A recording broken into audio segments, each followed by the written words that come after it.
Hello everyone. Today we are debuting a new series, sort of a spin-off of Orchid History, where instead of focusing on a civilization or an era, we will focus on a historical figure that was important for the hobby. We're starting off with an extremely talented painter, botanist, and explorer who lived during the Orchidmania, Marianne North. She painted hundreds of plants, including, of course, orchids. Unlike other painters before her, she painted them in their natural habitat, alongside other plants and animals, giving us so much important information that would have been otherwise lost to time.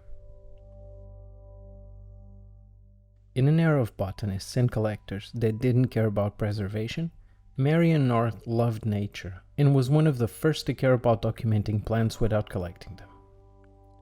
She realized how important ecosystems were, both for flora and for science.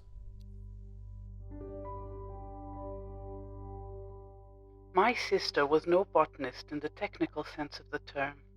Her feeling for plants in their beautiful living personality was more like that which we all have for our human friends. She could never bear to see flowers uselessly gathered, their harmless lives destroyed.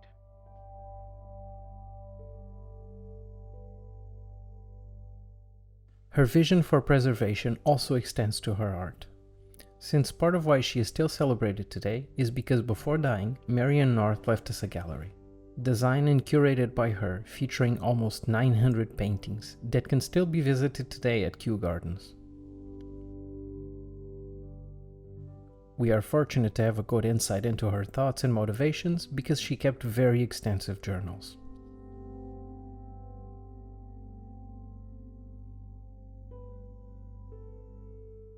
Marianne North was so ahead of her time, it's difficult to understand just how groundbreaking and important she was without some context. Despite this being during peak orchid mania, botany in the contemporary Western world was still recent and not an accepted interest for women. Also, most paintings were done from description and dead specimens, or plants grown in captivity far removed from their habitat.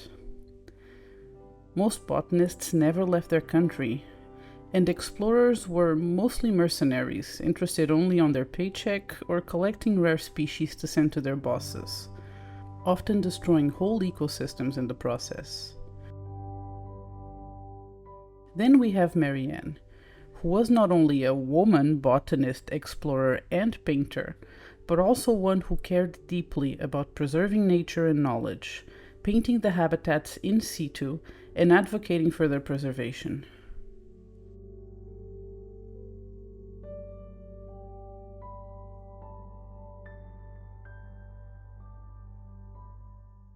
Marianne was born in 1830 into a wealthy family, and it was her father, a landowner and MP who loved botany and traveling, who introduced her to the beauty of plants and visiting new places. Father and daughter were very close, and when they weren't traveling together, they were spending their time in one of the 3 glass houses her father built, one of which was dedicated exclusively to orchids.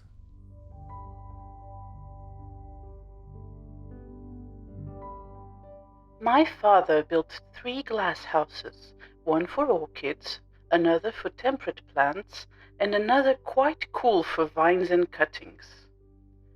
We lived in those houses all the spring, my father smoking and reading in the temperate regions, where we had a table and chairs, while I washed and doctored all the sick plants and potted off the young seedlings.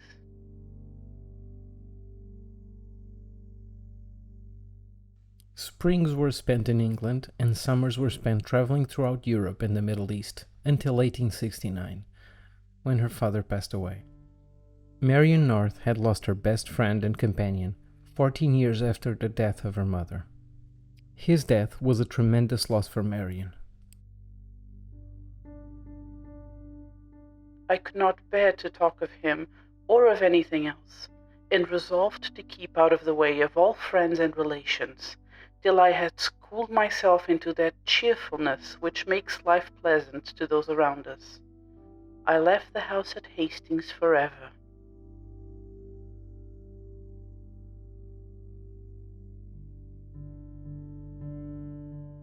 Her first trip without her father would set the tone for the rest of her life. Lots of painting and sketching, mostly alone. Still, she was dedicated to following her dreams of exploring tropical climates and seeing plants in their natural habitat. So, from the age of 39 until she retired at 55, Marianne North completed 8 journeys, some of them lasting years. Here's a look at some of her travels and paintings. We will, of course, focus on orchids, but we highly recommend a browse through the Marianne North online gallery that's available on Kew's website, and we will link it in the description.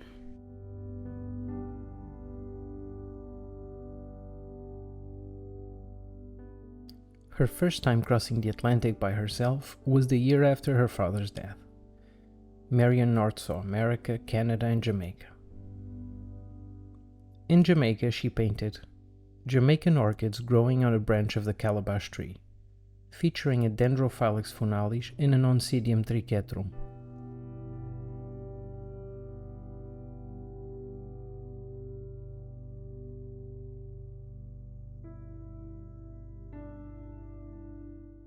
In 1872, Marianne was in Brazil and completed 12 paintings featuring orchids. These two feature beautiful and thriving examples of sophronitis.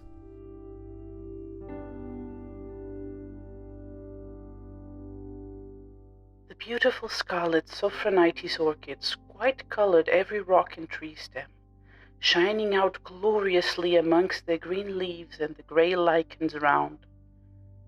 It was difficult to make up one's mind to cease picking them. The plant came off so easily with such great satisfactory slabs of roots, and we knew how they would be valued in England if we could only get them there.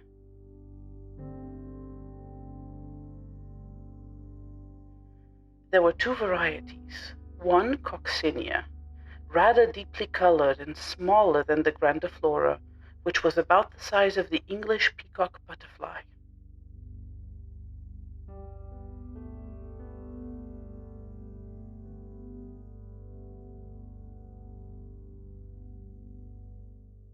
In Brazil, Marianne also found collectors of orchids that would display them in their gardens attached to trees and fences, as you can see in these paintings.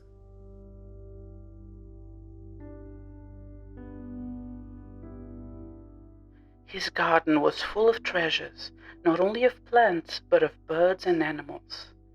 There was a fence of 50 yards at least, entirely hung with rare orchids tied together. Every available tree branch was also decorated in the same way, and many of them were covered when we were there with lovely blossoms of white, lilac, and yellow, mostly very sweet-scented.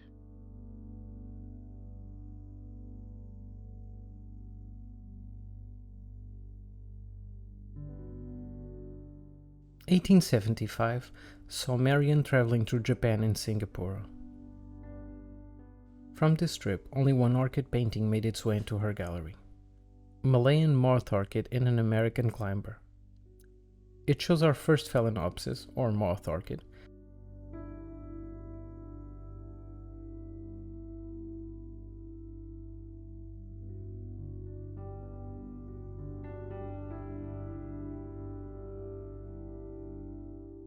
Our next orchid-rich trip was in 1876 in Borneo and Java.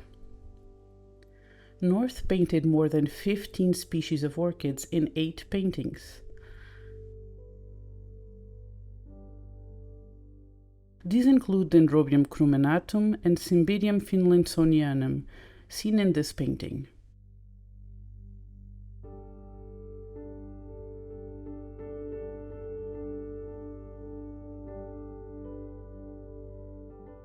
There's also coelogyne ponderata, Cattleya diana, and Cymbidium finlansonianum, featured in the painting Orchids and Other Flowers in Sarawak, Borneo.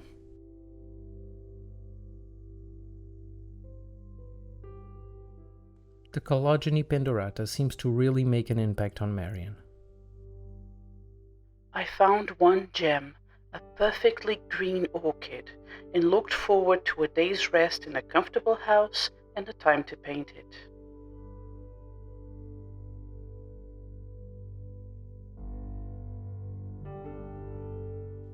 During this trip, she also painted a vanda hookeriana, named after a friend of hers and director of Kew Gardens, William Hooker.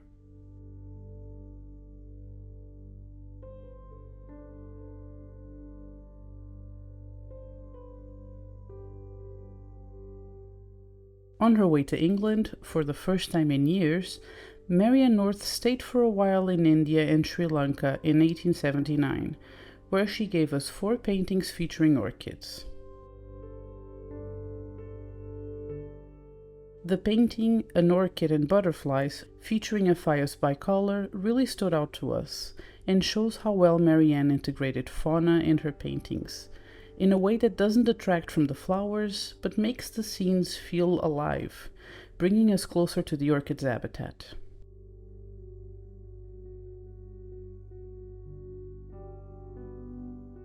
Here we have not just an excellent example of habenaria intermedia, but of how diverse, colorful, and unique are the wildflowers Marianne found.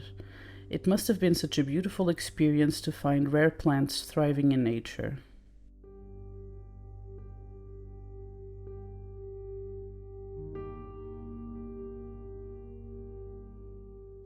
Marianne's time in England was short, and by 1881 she was visiting South Africa, the last orchid-rich trip with 10 paintings featuring orchids. Mostly disas and angraecums, some alongside succulents. Here's a selection of our favorites. This painting shows a habenaria bonatia, eulophia speciosa, and a plant that should be very familiar to every Portuguese person, the pelargonium.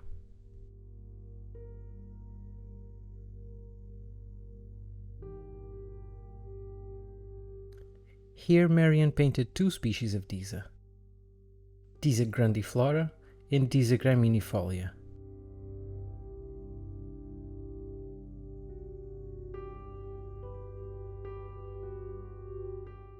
In the middle was the series of springs or streams in which the Disa grandiflora delights to dip its roots.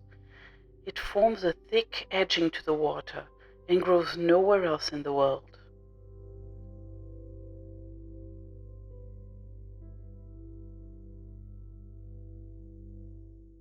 In this one, she frames an angraecum arcuatum in the middle of the painting, surrounded by other blooms that almost look like fireworks.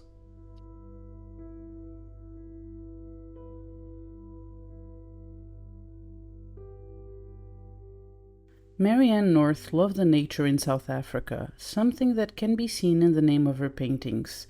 Instead of just technical, they are almost poetic now. At the time, South Africa wasn't very explored botanically, so this was an extremely unique opportunity and full of new species.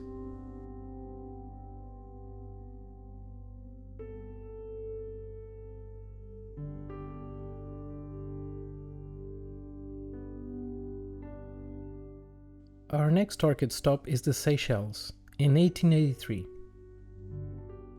Only 2 orchid paintings resulted from the archipelago visit, but in both of them, orchids are the central focus. Here, a huge vanilla phalaenopsis takes up most of the canvas, and when coupled with a description from her memoirs, the mental picture is of a truly impressive sight.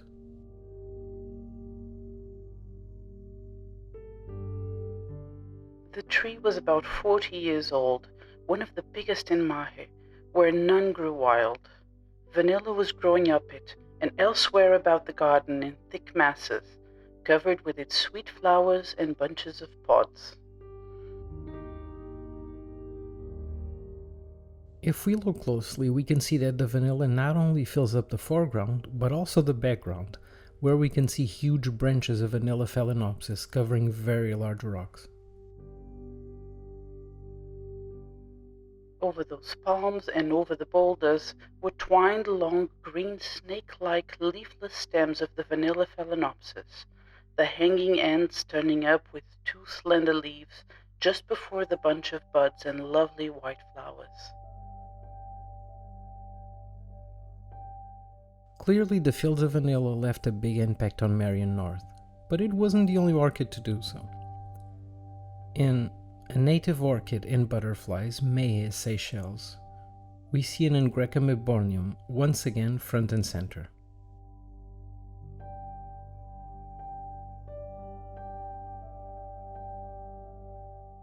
Another beautiful orchid grew on the hills of Mahe, and these two were the only really beautiful native flowers I saw in the islands.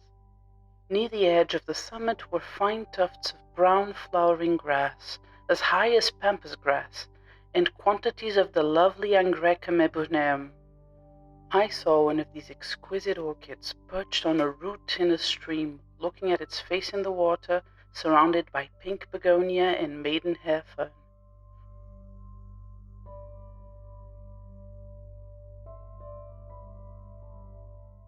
From the Seychelles, she traveled to Chile and was impressed with the quantity of orchids.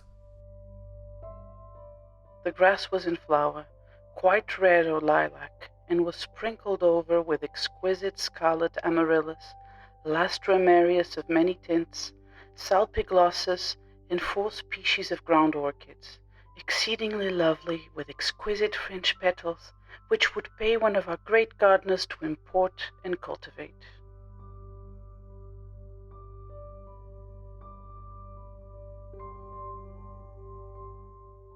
The main orchid painting from this trip is Chilean ground orchids and other flowers.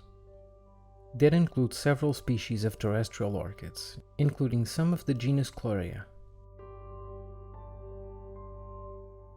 Miss North references in her journals a mystery orchid that she didn't get an opportunity to paint. The ground underneath was gay with purple and pink everlasting peas, and some blue and white ones I had never seen in gardens, gorgeous orange orchids and many tiny flowers, whose names I did not know, which died as soon as they were picked and could not be kept to paint.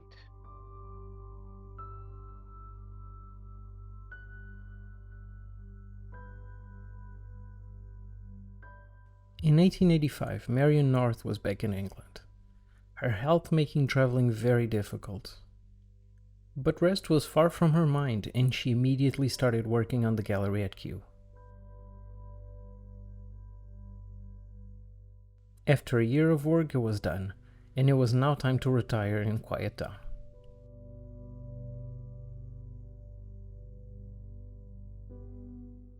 After that was finished, I tried to find the perfect home in the country, with a ready-made old house and a garden to make after my own fashion, far from the maddening crowd of callers and lawn tennis.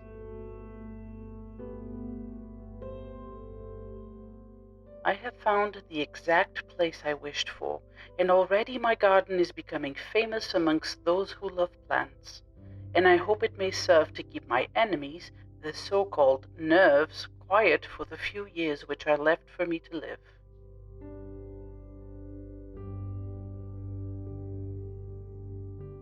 Her final home was in Alderley Garden in Gloucestershire, a beautiful house with a huge garden where she was able to build her own paradise, replacing lawn fields with plants from all over the world.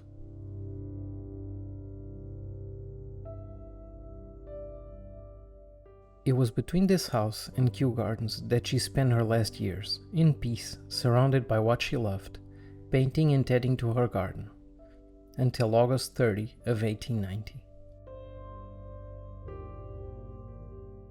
Marianne North died young at 59, but there's no doubt she lived a full life, chasing passions, constantly learning, influencing art, botany, and feminism before the concept even existed. She fought for the right to be a scientist, made a career in art and science, and explored distant and dangerous places alone, by design. During her life, she refused marriage several times, seeing it as a form of financial control and choosing the call of science and nature over social norms. Marianne North left behind hundreds of paintings and a memoir in 2 volumes, and we recommend vividly that you explore her work. And if you liked our video, don't forget to like, comment, and subscribe. We would also love some feedback about the video and if you would like to hear about more orchid people throughout history. Goodbye.